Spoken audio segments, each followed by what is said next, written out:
Welcome to the Money Maven Project podcast. If you're here to learn how to obtain freedom over your time and money through real estate investing, you're in the right place. Create the life you want by living with intention and becoming a Maven in mindset, money, and real estate. Now, here's your host, Justin Monk. Hey, this is Justin Monk with the Money Maven Project podcast. Welcome. Super excited this afternoon. We've got Casey Franchini on. Did I say that right? Yes, you sure did. Thank you so much for having me on. I'm real excited. Yeah, perfect. So super excited to hear your story. Why don't you start off by giving us kind of your background, how you got into real estate, and a little bit about yourself. Sure. Well, like you said, my name is Casey Franchini, and I'm the founder of Brick by Brick Wealth. I'm mostly on Instagram. That's where I spend a lot of my time. And I invest in rental properties, and now I make a passive second income with rental properties, and it allows me to be a stay-at-home mom and not have to go get a real job, So that's been really amazing. And now I help teach other aspiring investors that they too can have passive income through rental properties. And you don't have to quit your job. It just is a second way of life that you can have through rental properties. And a lot of people don't really understand the power of rental properties. I know my friends sure didn't until I explained it. And it's kind of sometimes real estate's in you or it's not. And some people just don't want to learn, or it's just sounds too overwhelming. So, that's when I took to Instagram I'm like, okay, well, my friends don't really care. Then I'm going to see who else does, But I got started in real estate a long time ago, actually. It was about 2007 when I got my real estate broker license in California. I was tired of driving an hour and a half to and from my 9 to 6 job. And when the company went under for the owner's personal reasons, I thought that was time for me to make a change. Mm-hmm. And that I would now be able to think of something that I like to do that had to do with my passion, because working every day was just kind of sucked. So I said, well, what's my passion? What do I love? And I always loved houses. I loved real estate. I would go to open houses for fun on the weekends. I would go, check out all the new builder homes that were being built, up to an hour and a half away. Mm-hmm. Sometimes I'd go see them twice if there hadn't been any new ones in a couple of months. So I was like, well, I love real estate. So I decided to become an agent. But, I look young, and I really looked young when I was younger. So it was really hard in Orange County to sell $1 million house when you look so little. So I had a hard time getting sellers. But I found my niche with real estate investors because, they'll let anyone help them find a house. So I became an agent, a buyer's agent for real estate investors. And at the time it was a market crash, the Great Recession. And so I found a lot of mostly flips because people weren't buying rentals a lot in California at the time. Didn't make a lot of money. So I was driving all over the place, the beach, the desert, Los Angeles, Inland Empire, scoping out all the houses and bringing good flips to my investor clients. And that's what got me excited about real estate. Cool. Awesome. So where did you start investing for yourself? And what kind of pushed you to make that transition? Well, my husband got a job opportunity. I feel like every Californian is, in my experience, all my friends are looking for their way out. How do we get out of this place? We don't want to live here anymore. We love the weather and the no mosquitoes, but, but there's, it's too expensive. And I'm tired of living with my mom when I'm 30, Yeah. So, we did the same thing, and we would be on the couch at night with our glass of wine or our beer, and we'd be looking up where we're going to move next. And so my husband got an amazing job opportunity in Memphis, Tennessee. And I was like, well, you don't get to pick everything, right? So we moved out there. But before we moved, me being involved with real estate, before we moved, we were looking at buying rental properties in Inland Empire, Fontana area. And we made tons of offers, but never pulled the trigger. And so when I looked into Memphis, okay, we're going to move there. Of course, I look into what's for rent, what kind of properties could I buy for a rental? Yeah. And I thought I was going to be rich. Because there's $10,000 houses all over the place. And I thought, oh my God, this is it. We got money for this. Yeah. And then, we moved here and I was like, no, we're not buying any of these houses. They are terrible. No, not in this area. Yeah. So we moved here and I was, we moved here with a 2-year-old, a cat, and a 3-week-old. We didn't know anybody. And I built my community around me, volunteering for the city and my neighborhood and tried to make friends. Yeah. And meanwhile, I was, having that postpartum depression and then not having friends and family by me. And I said, I got to do something, I went to school, I have my degree, but my mind is like kind of gone now. I don't feel like I'm worth anything. I'm just this mom now, which is great. I'm supposed to love just being a mom. But I wasn't raised that way. I wasn't grown up to just be a mom. This isn't the 1920s. I wanted to contribute. I wanted to be proud of myself. I wanted that too. My husband had success and he was proud of himself. Well, I didn't feel very, very proud. Mm-hmm. So I said, look, I want to buy rental property, but we put a lot of money into our primary residence and it was a fixer. We like to fix stuff up. We do all our own rehabs. And so it was pricey. We bought a nice big house and I needed a lot of stuff. That's when you realize, the more square footage, the more doorknobs, the more paint you need, the more hinges, the more faucets. So, we learned about that. Yeah. So it was quite a pretty penny and we've been here 8 years and we're still fixing it up. Matter of fact, we just decided to do our kitchen finally after 8 years. It's a disaster. But so I said, okay, well, we need some money and I wasn't going to let anything get in my way. And I was tired of feeling depressed. I was tired of feeling like, there's nothing for me here. I hate this place. And, even though I tried to make my community, I just still wasn't feeling acceptance really. I wasn't feeling like I was making anything of myself. So I had friends and I started, things in the neighborhood and clubs and things, but just wasn't enough. I needed to make money. We grow up, go to school to make money. That's the whole point of life, sad. But so I was like, okay, well, what can I do? We don't have money for a down payment for a rental property right now because we just spent it all on our house. So what can we do? And I thought, well, I don't have a lot of time, but I have time. I'm going to make time. So I decided that I was going to start an Etsy business and I was going to make crafts, selling handmade crafts during my kids' naps and on the weekends and after my husband got home from work. And I did that for 2 years and I saved up enough money, $20,000 or so to put down on our first rental property. And that is when I said, all right, you can do anything you put your mind to. You can't have any excuse. I had no help. My mother-in-law lives here now by us, but she was in California at the time for the first few years that we lived here. Yeah. So we had no help. I was barely just making friends and I had no support. My husband was gone at a brand new job that we moved across the country for. So, he's working late, working good hours because he wants to do a good job. Yeah. So, it was me all alone holding down the fort in a fixer-upper house. And I still made time to make my little crafts and sell them online. And I would sell them locally on Facebook too. Yeah. I did whatever I could do. And from there, it just grew. And, I'm not saying we don't have tons of properties, but we have some properties now. And now I feel proud of myself. Now, because I worked so hard and took that first step and saying, you know what, I'm not going to be depressed. I'm not going to put myself down. I can do whatever I want to do as long as I put my mind to it. And I did. And, I stopped actually last year, my Etsy business. I don't do it anymore. And now I focus on helping other families, moms, dads, people that are just like me realize that they don't have to be in that same situation that I was in. Just a little bit of save money. A lot of people work so hard and they have a W-2 job. They put it in savings that makes them $0. Well, guess what? Take your 20 or 30,000, put it into a rental property and make $400 to $600 a month, positive cash flow, and watch that change your life. Yeah. So that's what I do now is I help other people do that. That's awesome. And so when you first got to Memphis, you're like, we're not buying any of these houses. Did you end up buying one in a nicer area of Memphis, or where did you where do you invest? Yes.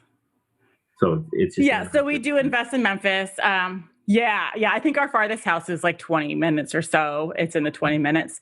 Yeah. But you get excited about the cheap houses until you see them. Cause, living in Southern California, even some parts of LA or maybe the desert, people could consider bad. But Yeah. I've been to Compton and all those other places that are bad. And there is no ghetto there like there is like in some areas of Memphis. Really? It was mind blowing. Hmm. And that's why those houses are $7,000, Yeah. And so you're like, no, that's okay. Yeah. And so is it like areas with high crime, or what are you running into in those lower priced areas?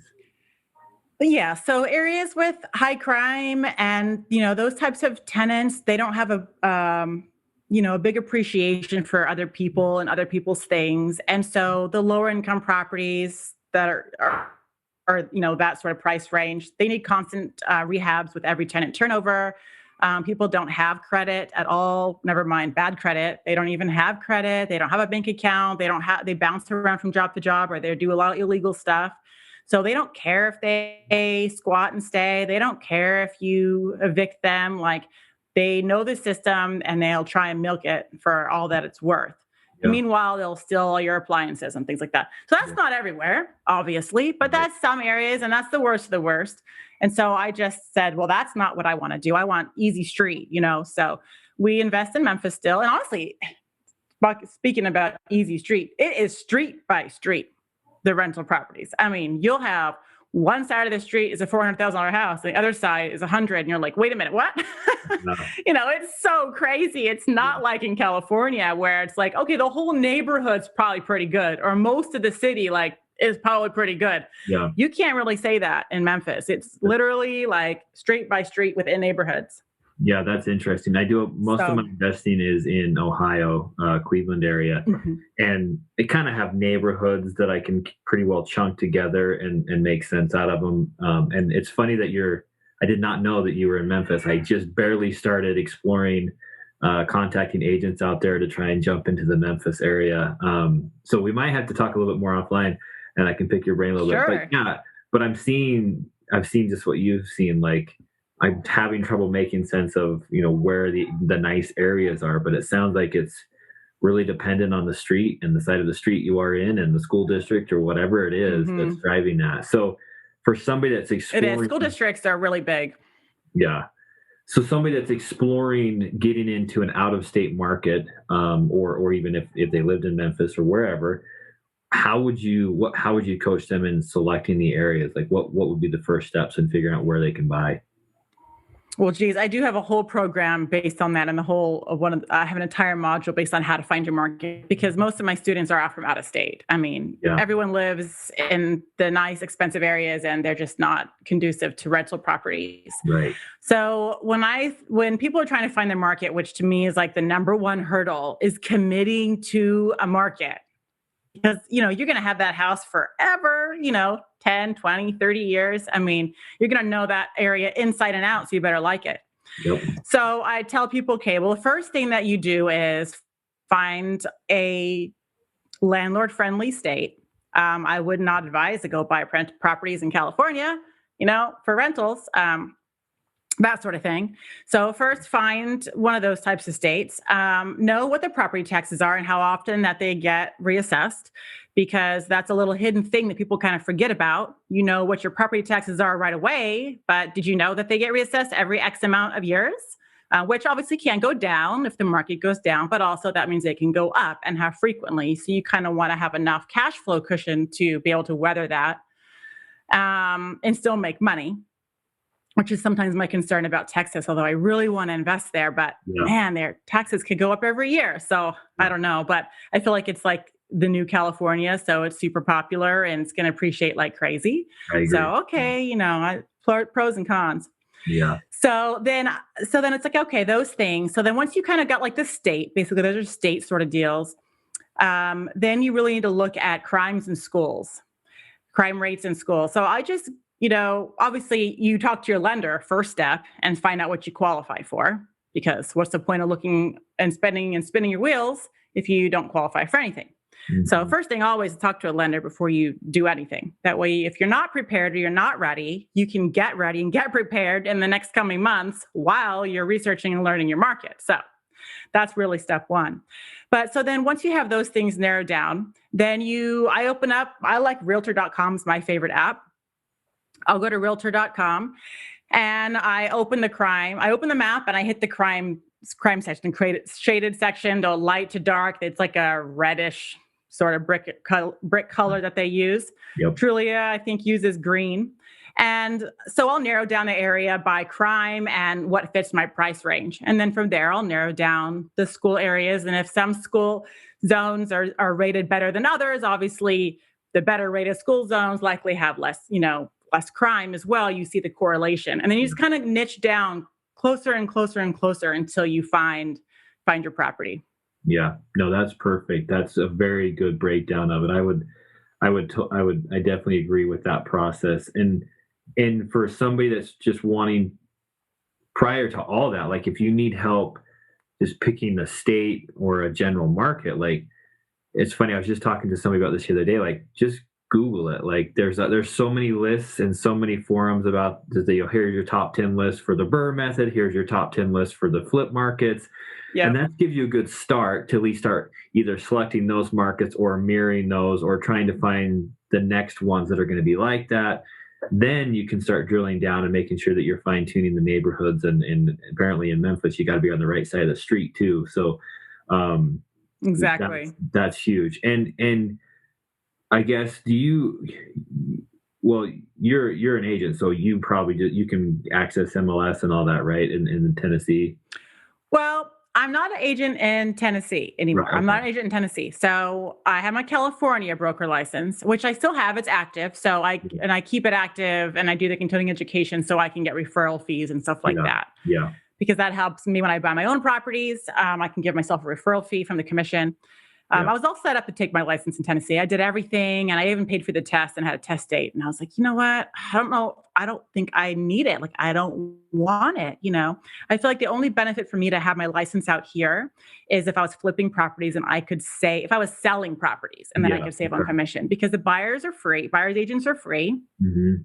And that's really just less work I have to do. Just like let my agent write the offers. I just tell them what to do, open the door for me. I mean, so I decided, I don't really want it right now.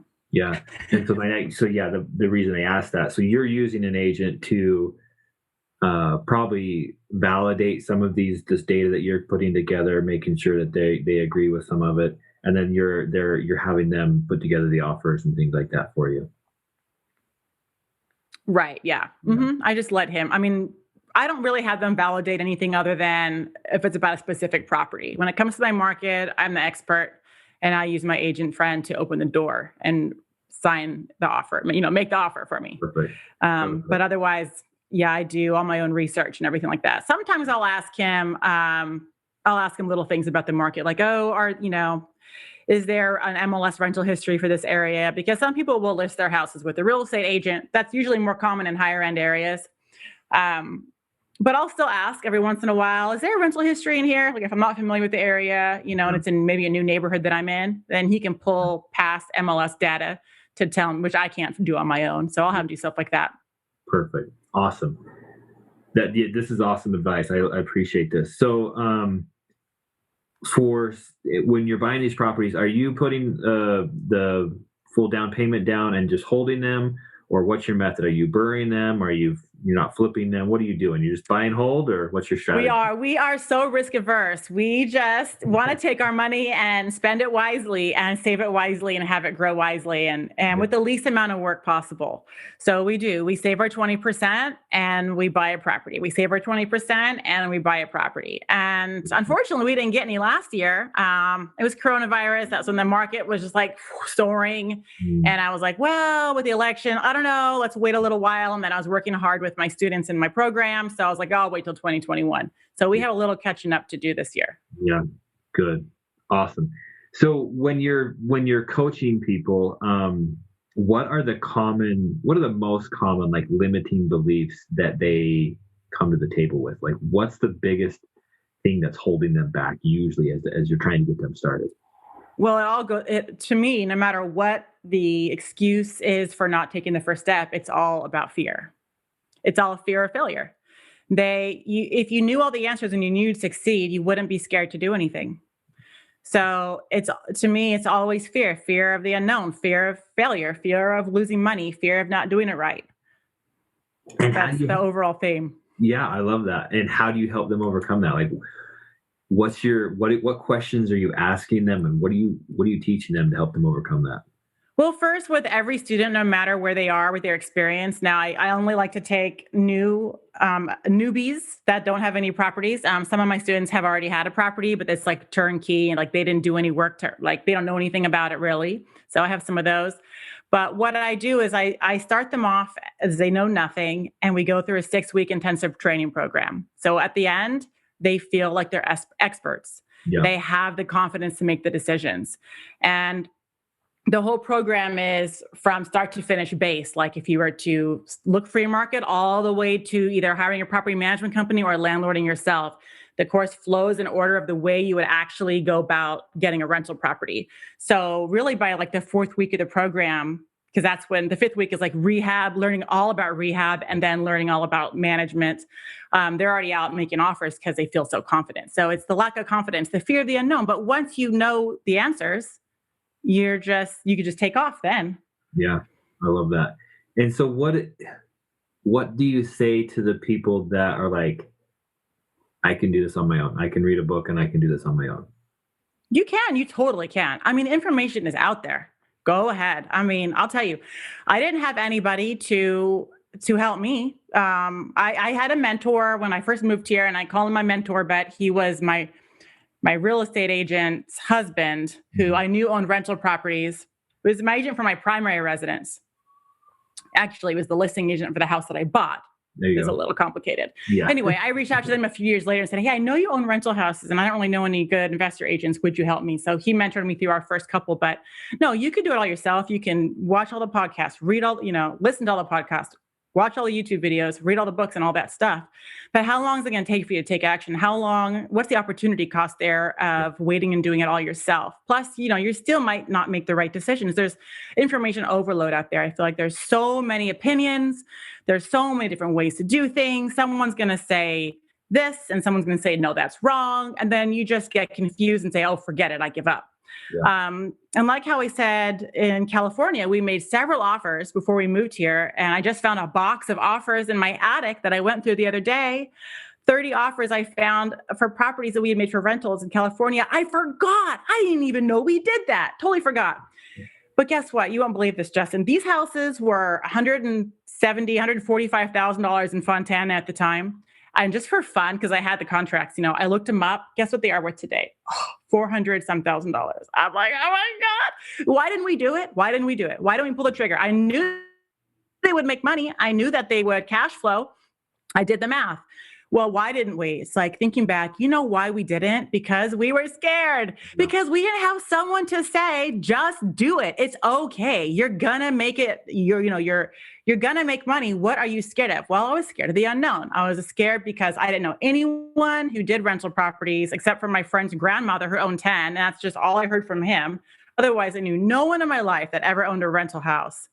And I just was scared. And it was just too big of a risk to take without someone saying, do it. I have faith in you. You're making the right decision. So to me, that's what a coach, mentor, whatever can provide for you is the push to say, yes, good idea, do it. Yeah, I totally agree with that. I was the guy that said I could do it on my own. So I struggled through it for a long time, lost a little money on my first deal, like the whole thing, and looking back, I know that I would have been able to grow and get in faster if I would have had a mentor, because a few things, right? They would have helped me get over that fear. And I self-sabotaged early on, like, well, it's this color of paint, so I don't think that's a good deal. I'm out of here, or whatever, like a little thing, or yes, there's moisture in the basement and we don't know where it's coming from, so I'm not even going to make an offer, or whatever. Like I would always be looking for ways to get out because I knew that was a step into my uncomfortable zone or, out of the comfort place. And so I know that a mentor just saying, no, like, it's okay. Like, just do it. Just make the offer. So a mentor can help you overcome that fear, which, like you said, is one of the biggest things that gets people stuck. And the other thing is, it's just super powerful to have somebody holding you accountable. So if you Yes. if you have a call with your mentor and they're like, okay, well, by this week, next week, let's have made 3 offers, and the next week it's like the calls tomorrow and you're like, I haven't made any offers. You go make 3 offers just because you don't want to have that Yep. conversation with your coach tomorrow. Like, that is super powerful. That is so accurate. Yeah, it's so funny because I had a mentor learning to.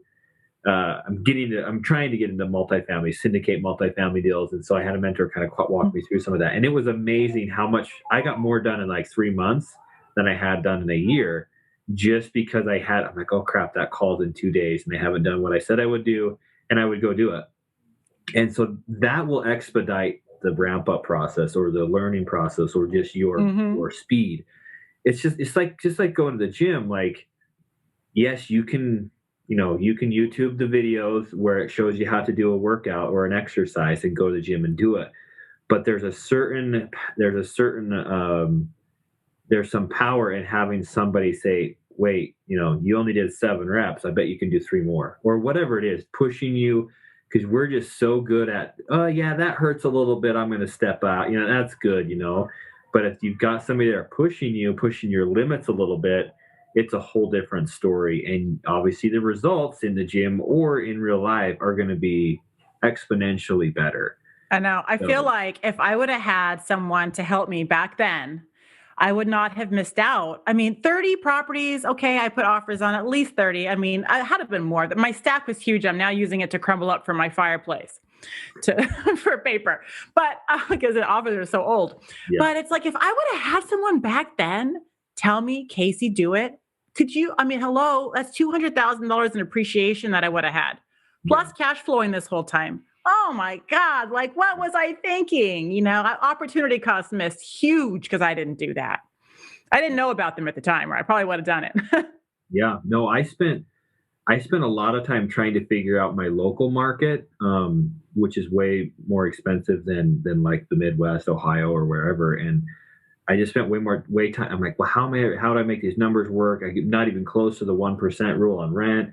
And I just tried to figure it out. If I just would have had somebody say, well, let's look outside your state.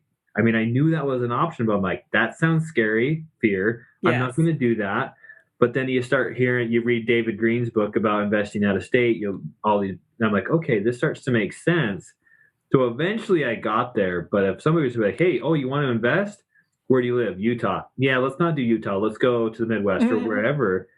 Would have shaved off 1.5 years of my life, or of the process. Yeah. So, especially now with technology. Oh yeah. It makes it easier than ever. And if there's one thing I feel like that we've all benefited from this pandemic, is virtual everything. Now, I hate virtual everything in some things, but for the fact that now, if you are trying to buy out of state, it's not too much to ask anymore to have your contractor do a virtual walkthrough, send you a video. It's not too much to ask your real estate agent to do that. It's not too much to ask anyone now to go be your boots on the ground virtually, because that's life now.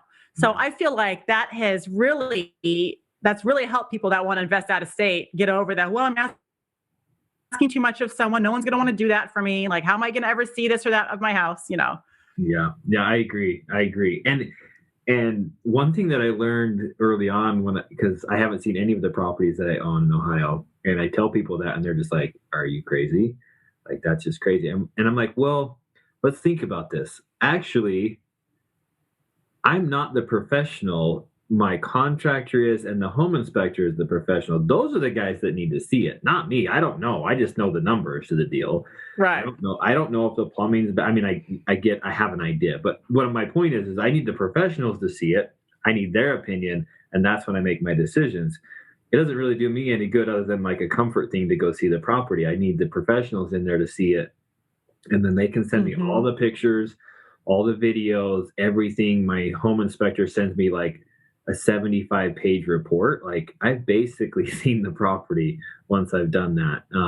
So yeah, you just have to get over that fear. And there's ways to do it now with technology, obviously.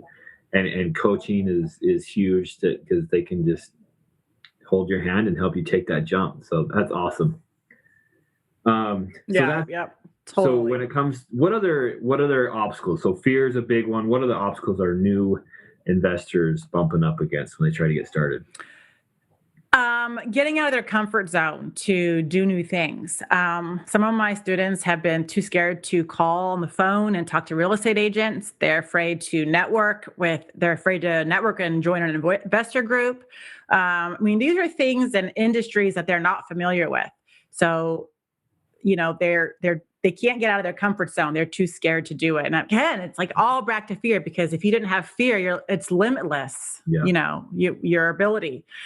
So getting out of their comfort zone to make phone calls and, network with real estate agents and call and interview property management companies. And those things have been scary.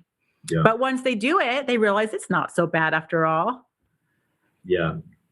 That's a good quote. Without fear, you're limitless. I love that. Yeah.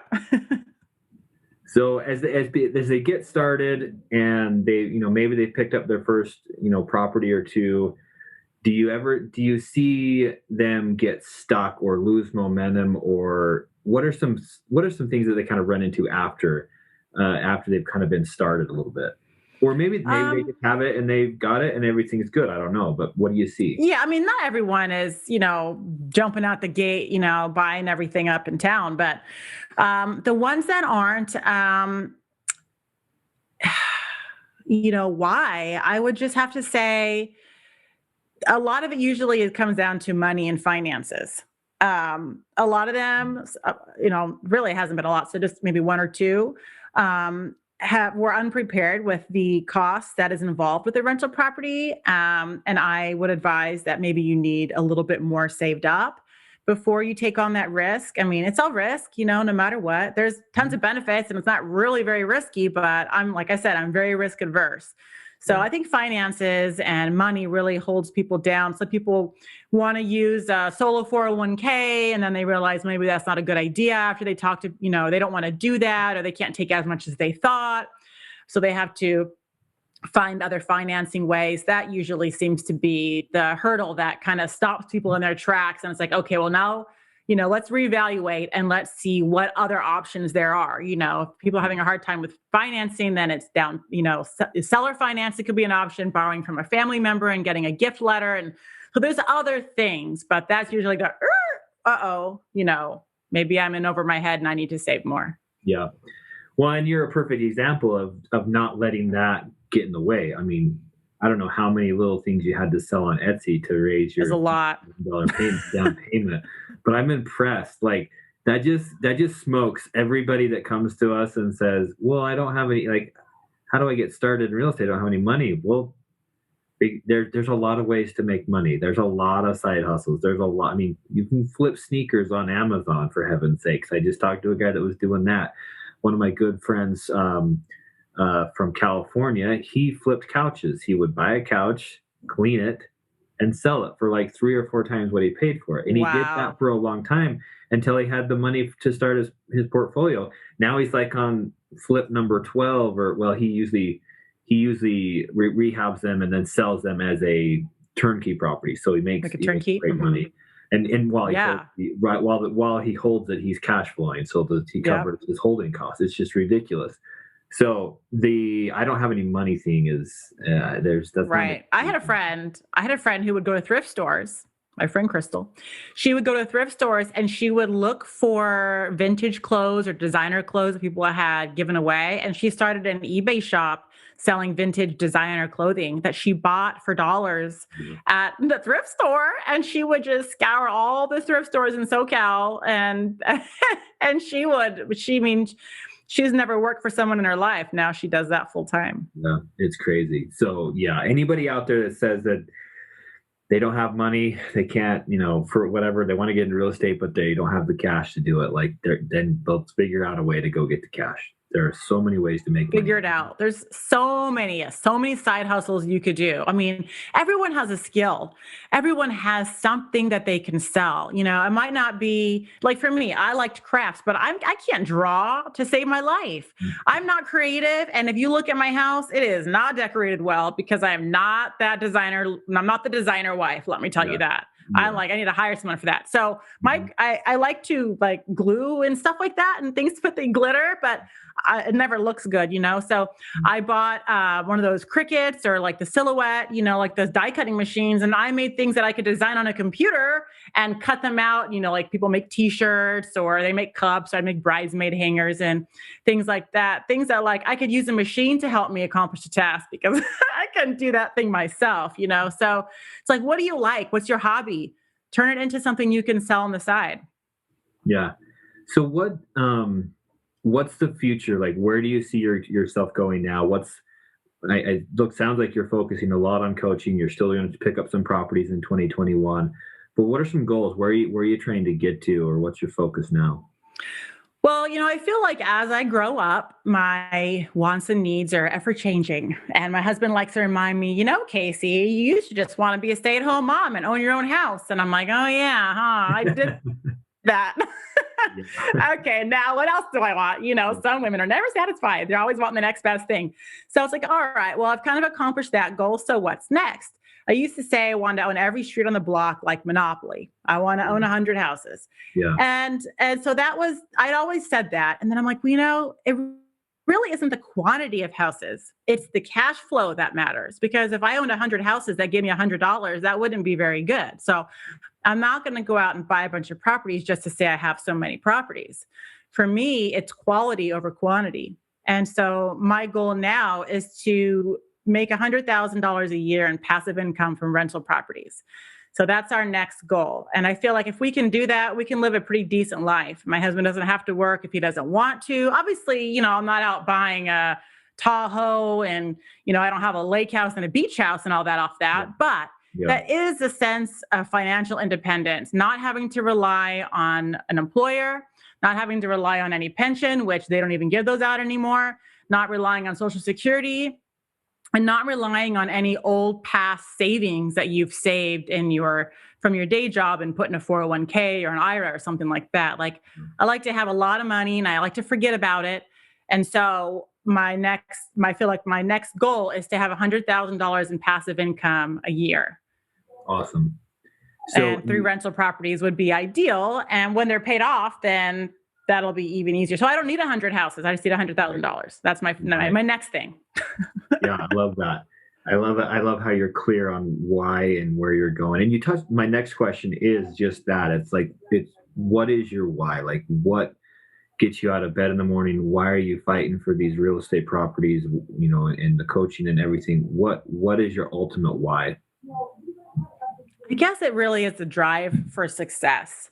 My dad always taught me to go against the grain, be somebody different, be somebody better. The sky's the limit. My dad was all into that mindset stuff, that I call mindset stuff.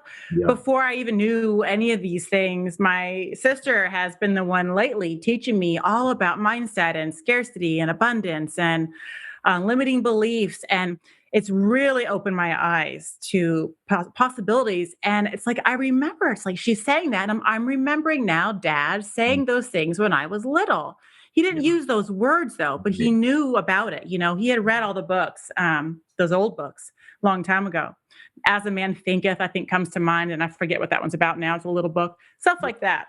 So I feel like, now that I have this new mindset that anything is achievable, as long as in my opinion, you still need to work hard. You need to make it your number one focus. You need to show up and, work hard.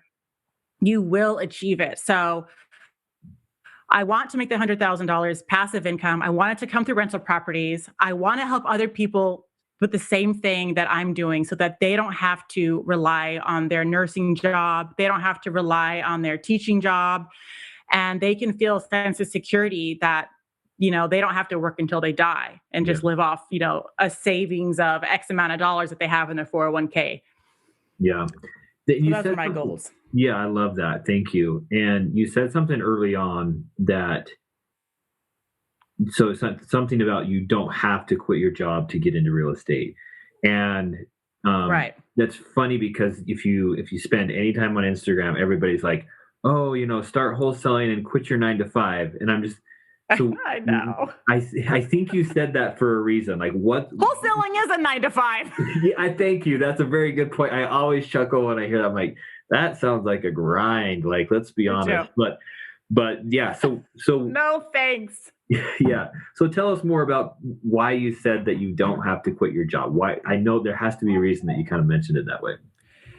Because people are inherently lazy. It's just a fact.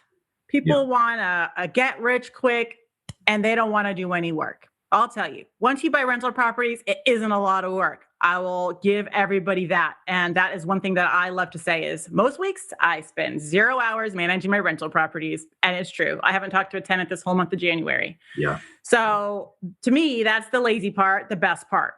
But you don't have to quit your job, and you shouldn't focus on quitting your job because your job is going to qualify you for those properties. Yeah. You know, if you're looking to get rich quick and you're looking to, what's the first thing you can do to quit your job? Well, I can tell you, it isn't going to be real estate. It isn't going to be that. It's a long game. Real estate investing is a long game. And if you want to say you're a flipper and a wholesaler, to me, I really wouldn't call that investing because you're trading time for money. It's a full-time, not full-time, but it's a job to flip. It creates immediate cash flow, but you're not investing your money in something and watching it grow. You're just using it as money needed to fix something and resell it. Just like you said, your friend flips couches.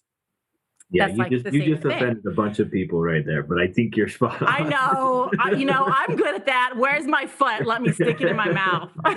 Oh, that's funny. But I haven't never looked at it that way. But you're right. I mean, it's the true definition of investing. I think you're right on the wholesaling and the flipping things. I agree. Yeah, it's saving. To me, saving your own money and putting into something and watching it grow and reaping the rewards, passive income, all of that is investing.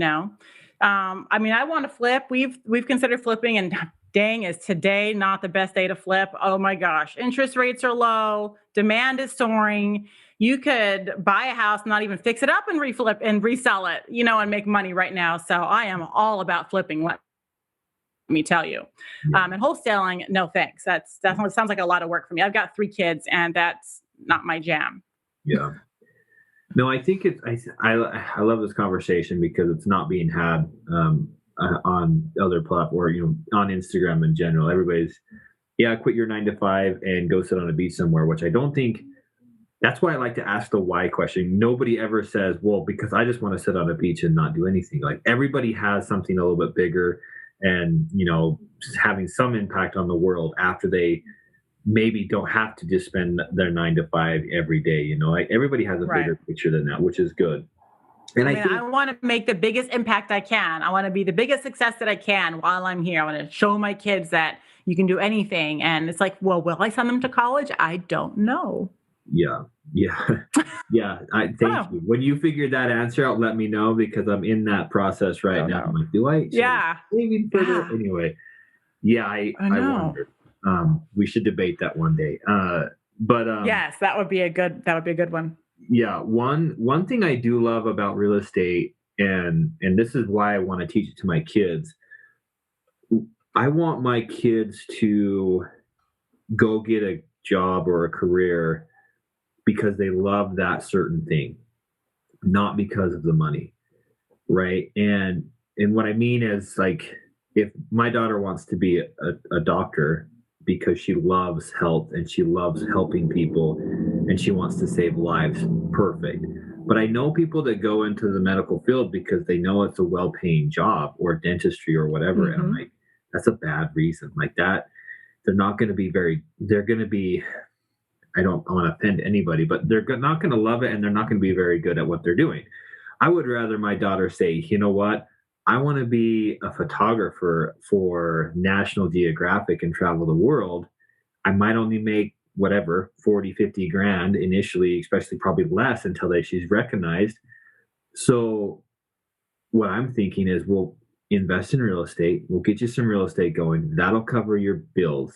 Then go do your thing. And you're not worried about the income. There's so many people that are stuck in a job they don't like that's not fulfilling because they need the income. Mm-hmm. Let's take care of the income with real estate and then go do whatever it is you want to That's right. What do they say? You're supposed to.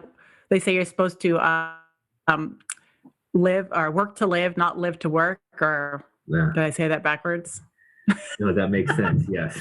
Yeah. Don't live to work. Work to live. Don't live to work. Yeah. It's like that's how I feel about mindset, limiting beliefs, all those things. Is really you can take any passion and it can make money for you, but it does require a sense of entrepreneurship and the identity that is required for being self-motivated and taking action on your own and not waiting for someone to give you instruction and tell you what to do. It's definitely a lonely place, can be a lonely place when you're trying to start from nothing, especially in something you like to do.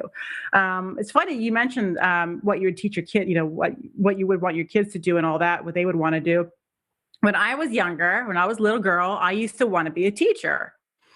But living in California, even though teachers make good money there, it's not enough. I mean, teachers would make 60 grand, 80 if you were tenured and had a master's. Like that's not enough in California to make $60,000 or $80,000, at the height of your career. I mean, maybe 110 if you're an admin or something. So that's okay. Yeah. But it's like, it's not enough. So I didn't want to do it. I don't want to be a teacher because I didn't make any money. It's like, what am I doing now? And what do I love? I'm teaching people like how to do rental properties. I'm bringing my passion and my longtime dream of a child of being a teacher. Yeah. And I'm putting them together and I'm figuring it out, a way to help people make an impact in the world and make money and feel successful and have a sense of self-worth. It's like, that's the best feeling, really.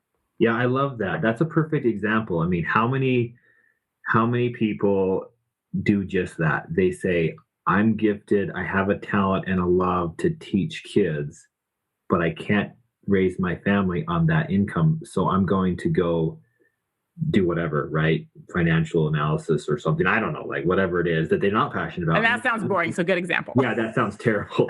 But like they're doing something that's not their gift and it's not their purpose and it's not something they're passionate about because they just need the income. And that I do not, when I ask my kids what they want to be when they grow up, obviously right now it's easy because they don't even wrap their head around money, but eventually they'll probably start, well, maybe if I want this income, then I have to be this, even though I want to be a firefighter, I better go be a dentist because I want the income. And that I don't want them to make the decision based on that. I want them to say, well, right now I've got X income from properties that my dad helped me get. Right. And so I can go do whatever I want. That if everybody in the world could do what they were good at and what they were passionate about, the world would be a better place. Yes. I want my kids, I don't know how old your kids are. How old are your kids? So we have an 8-year-old, 6, 4, and 2. Oh my God. So I have a 9, 7, and 3. So our kids are like the same age. Yeah. So I want to teach my kids to find something to where money works for you. You want the money to work for you and to create you money, just like rental properties does. Just like there's so many other things that can make passive income. So have your money work for you and don't go work for every dollar. To try and think of something, whether it's invent something or which I always wanted, what can I invent? Nothing really. Or sell, people are selling on Amazon and which is hard to get into. But once you do it and you're a top seller, you're selling items while you sleep. You're not working hard for every single sale. Yeah. So it's like, you got to think along those lines instead of, well, if I work 8 hours, I'll make this amount of money. To me, that's not what I want to teach them. I don't want to teach them to work for every dollar, for your time. You need to have money work for you with time not a factor. Yeah, I love that. Otherwise, it just turns into a hamster wheel and they just... Yeah. Well, then life's not fun, Yeah, I love that. Awesome. So this has been an awesome conversation. I don't think I've talked to anybody about those specific topics about kids and things like that. This has been great. So what, when you are training people or you're coaching people along, what is a common characteristic that you see with the people that succeed? We've kind of talked about fear being the limiting thing. What's, I guess, maybe just the opposite, but what's the characteristic that you're seeing those that succeed and do well? The people that succeed they listen and they do what I say. That's fair. Yeah. They do. Because they follow the steps and they follow the steps that I've outlined and they do the work. I give homework every week of the first 6 weeks during all the modules that we talk about them and, in calls, because I want to make sure that they understand everything about the process and they're not understanding a crucial part of the rental buying process. Yeah. So they follow the steps and they just go do it. You just get over your fear. You go, well, shoot, I paid money to be in this program and my outcome is I want a rental property. So if I do what she says and she's saying I can do it, and if I do it, then I'll get my property. I'm going to do it. Yeah. So the people that are doing it are taking action. They're picking up the phone. They're calling the real estate agent. They're making offers and they're just doing it, just taking action. Action. I love that. That's the one thing we can control. Yeah. And it sounds like those that just trust the process. Like some of us get, especially early on, we say, this maybe it's not going to work because we don't see instant results. Man, maybe it won't work. They'll get distracted with the next other, wholesaling or whatever it is, So trusting the process and just trusting you and getting. Yeah, they're being positive. They're having, they are looking for ways for it to work, not looking for ways for it not to work. And to me, I feel like that is so important in every part of life, whether it's real estate investing or, anything. If you're looking for ways for things not to work in your life, they won't work in your life. If you're looking for the ways that it will work and you focus on the ways that it will work, then it will work for you. I love that. Thank you. That's perfect. That needs to go on the quote wall somewhere. Awesome. Oh man. Okay. So another question I always ask is, what is your favorite book or a book that's really had a powerful impact on your life?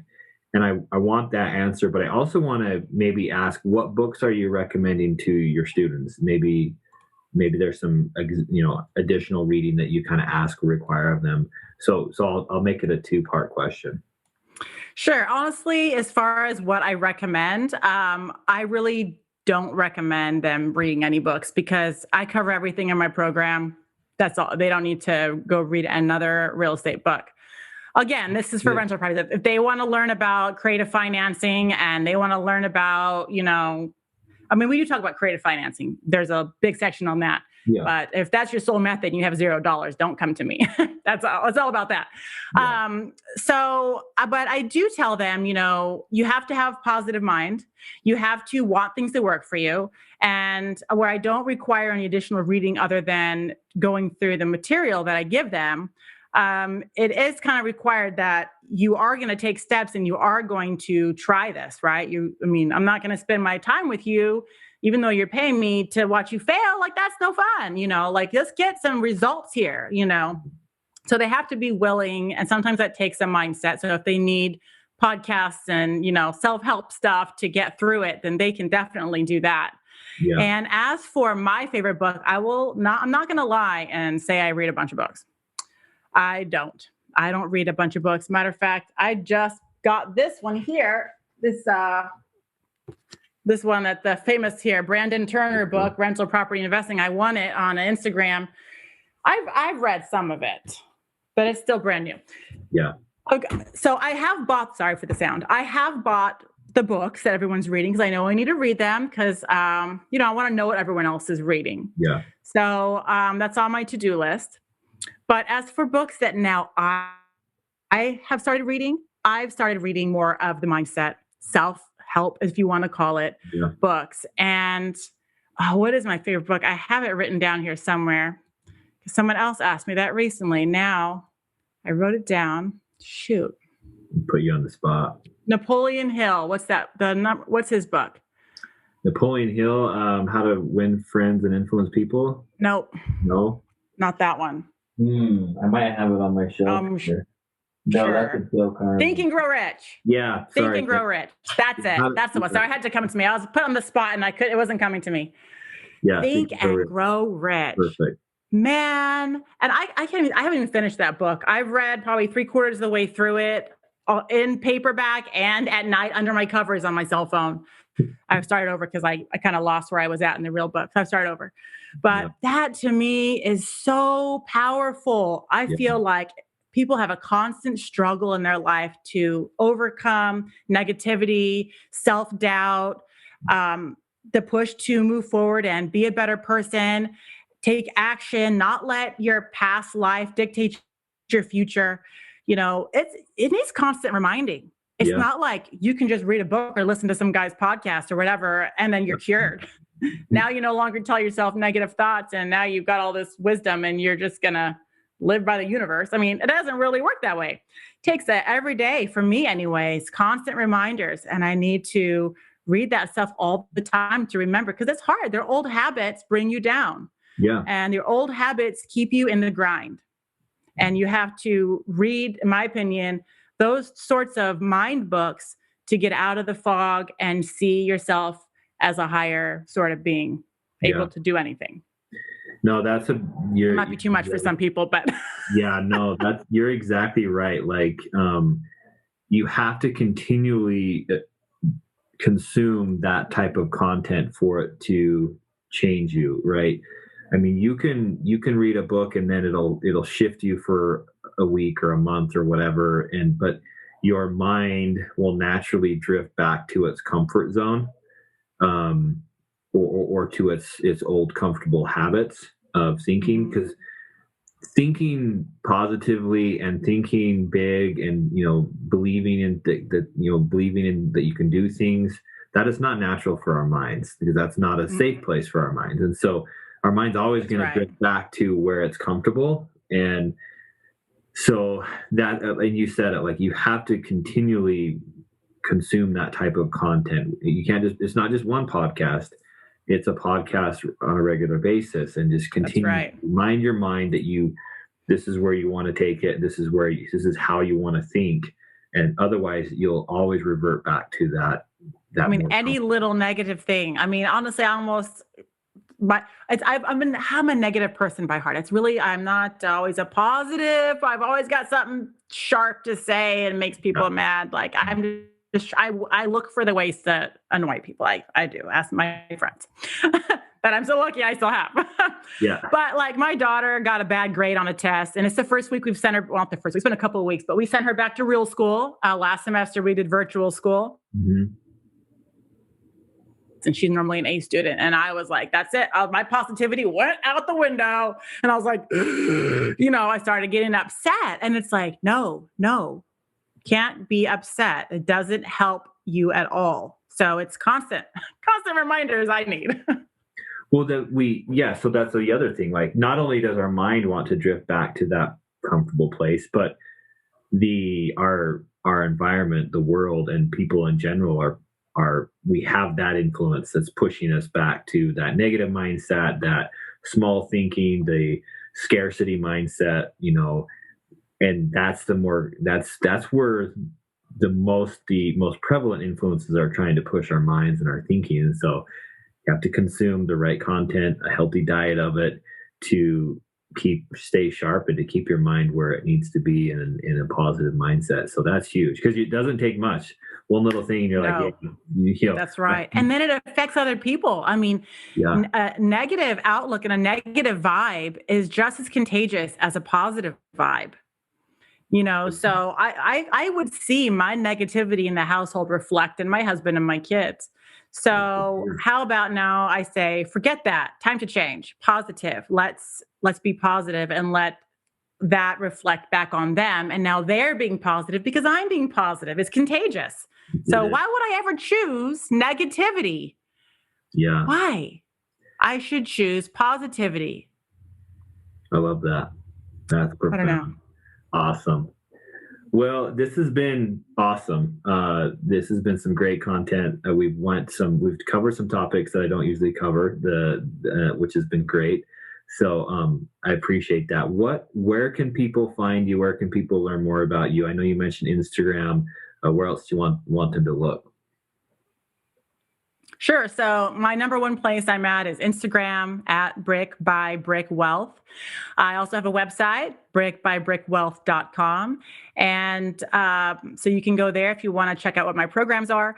And if you're on Instagram, please DM me. I respond to all my DMs, and I really do try and welcome everybody that follows me. So you may get a personal welcome message from me. I do my best. But I will answer your call. If you message me and you need help with a rental property or you're looking for some free advice, I will help you to the best of my ability over Instagram. And then if you're interested in, really diving deep and taking action, I've got my program for you at the ready. Although it's not available now, there's a wait list, but coming soon, it'll be open. Good. So, but yes, Brick by Brick Wealth, on all the things. I even have a YouTube, but I don't do a lot of videos because I'm just not a video person, but I'm trying. But you can sew and sell stuff on Etsy.